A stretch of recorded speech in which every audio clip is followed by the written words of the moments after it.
ஒரு ஊரில் ஒரு பயங்கர மரம் இருந்துச்சாம். அந்த மரத்துக்கிட்ட போனாலே ஒருத்தவங்களுக்கு பேய் பிடிச்சிக்குமா. அது மாதிரி தான் தாராவும் தாரணியும் இந்த மரத்துக்கிட்ட போனாங்க. அதில் தாரணிக்கு பேய் பிடிச்சிக்கிச்சு.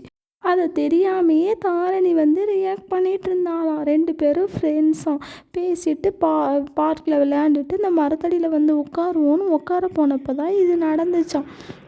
வீட்டுக்கு பார்த்தா தாரா 2 வீட்டுக்கு பார்த்தா தாரணி 2 தாராவாக இருக்கா, 2 தாரணியாக இருக்கா, என்னடி நடக்குது அப்படின்னு பார்த்தா, நான் தான் தாரணி அப்படிங்கிறா, இவன் நான் தான் தாரணி அப்படிங்கிறா. இது எல்லாம் என்ன காரணம்னா அந்த பேயோட சதி தான். அது பின்னாடி இருந்து பார்த்துக்கிட்டே இருக்கான். 2 பேத்தையும் நான் தான் உங்களை விளையாட வைக்கிறேன், உங்களை வைக்கிற பாரு, உங்களை வைக்கிற ஆப்பு பாருன்னு அந்த பேய் சொல்லிக்கிட்டு பார்த்துக்கிட்டே இருக்கான்.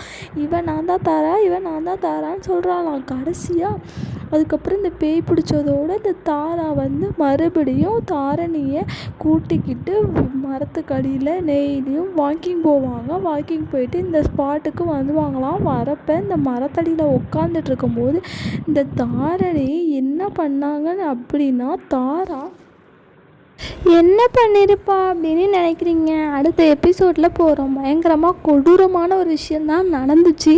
தாரணி ஒன்று செஞ்சால் அது நெக்ஸ்ட் எபிசோடில் வரும்.